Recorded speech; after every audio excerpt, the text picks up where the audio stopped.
বাংলাদেশে 18 কোটি মানুষ শেখ হাসিনার বিরুদ্ধে ঐক্য যে ইতিহাস রচনা করেছে, সেই ইতিহাসকে সম্মান দিতে হলে আপনাকে আপনার উপদেষ্টার কাছ থেকে সৎ উপদেশ নিয়ে অবিলম্বে রোজার আগে যেই দলের হোক, যেই মতের হোক, এখন তা আওয়ামী লীগ নাই, তাহলে কারা কি কার ইঙ্গিতে কিসের আলামত এখনো 80 টাকায় চাল কিনতে? এসবের জবাব আপনি তো দিতে হবে, ক্ষমতাটা আপনি। তাই আজকে আপনার কাছে আমাদের বিনয়, আমাদের অনুরোধ থাকবে সর্বনিরন্তর যে আপনারা বাংলাদেশের ইতিহাস রচনা করুন। অবশ্যই আমরা সমর্থন করব যে ইতিহাস গ্রহণযোগ্য হবে, যে ইতিহাস ভবিষ্যতের প্রজন্মকে শিক্ষা দেবে। এই ইতিহাস পড়ে যারা বাংলাদেশে আর কোনদিনও শেখ হাসিনার মতো এরশাদের মতো স্বৈরাচার বাংলাদেশে আর কায়েম না হয়। তাই আজকে তত্ত্বাবধায়ক সরকারের কাছে অনুরোধ রইল, আপনি আজকে দেখুন, সরকার তো নির্বাচিত,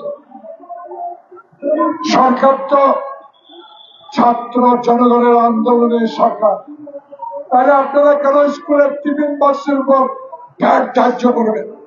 কেন আপনারা অনৈতিক ভাবে সকল পর্যায়ে ভ্যাট আপনারা স্থাপন করবেন, ভ্যাট বসিয়ে দিবেন, যেটা জনগণের আওতায় থাকবে না? জনগণ এমনি দিশাহারা, যেখানে 10,000 টাকা মাস যেত এখন 25,000 টাকা দিন অতিবাহিত করা যায় না। প্রিয় বন্ধুগণ, তাই আজকে আমরা বলতে চাই, বাংলাদেশের ইতিহাস আপনি রচনা করেছেন, বাংলাদেশের সবচেয়ে বড় উপহার আপনি বাংলাদেশে আমাদেরকে এনে দিয়েছেন।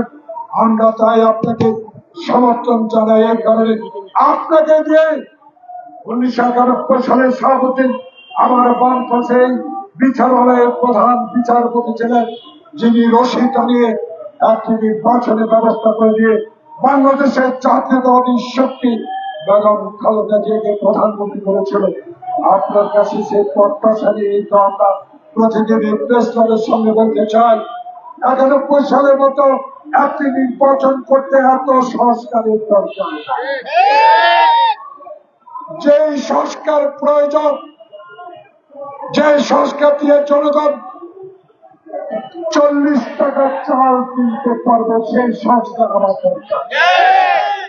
এমন সংস্কার দরকার। হাসিনার আমলে সিন্ডিকেট করেছে, আপনার আমলেও এখন সিন্ডিকেট করবে।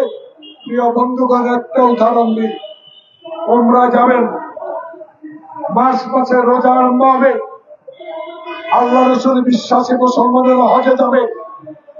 আমি গতকালকে একটি অনুষ্ঠানে শুনতে পেয়েছি 40,000 টিকিট জেদ্দার যেতে, সেই টিকিট 90,000 টাকা বিক্রি হচ্ছে। খবর রাখেন না বিমানমন্ত্রী? এই টিকিট কারা কিনছে?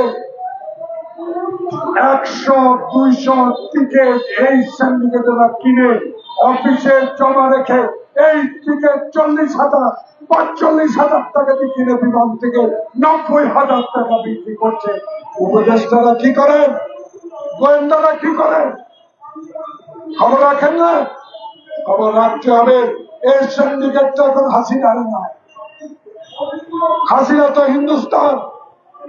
তাই এই সিন্ডিকেটকে ধরে গরিব মানুষগুলো যাতে 40,000 টাকার টিকিট কিনতে পারে, সে ব্যবস্থা করা দরকার।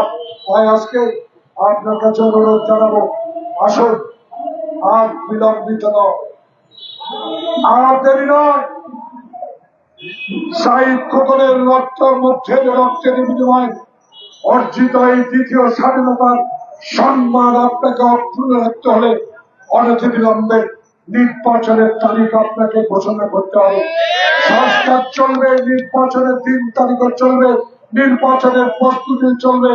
অনেক কথাই শুনি, সেই কথাগুলোর উত্তর সময় মতো দেওয়া হবে। সময় খুব কাছে।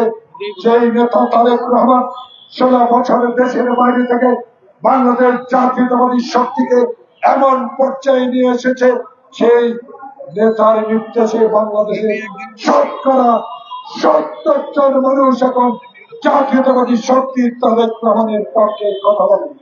তাই আজকে আমরা বলতে চাই, নির্বাচন দেরি নয়, তাই আজকে সংস্কার চলবে, নির্বাচনের তারিখ ঘোষণার দাবি জানিয়ে সাংস্কৃতিক দলের সবাইকে ধন্যবাদ জানিয়ে আমার বক্তব্য শেষ করছি। আল্লাহ হাফেজ।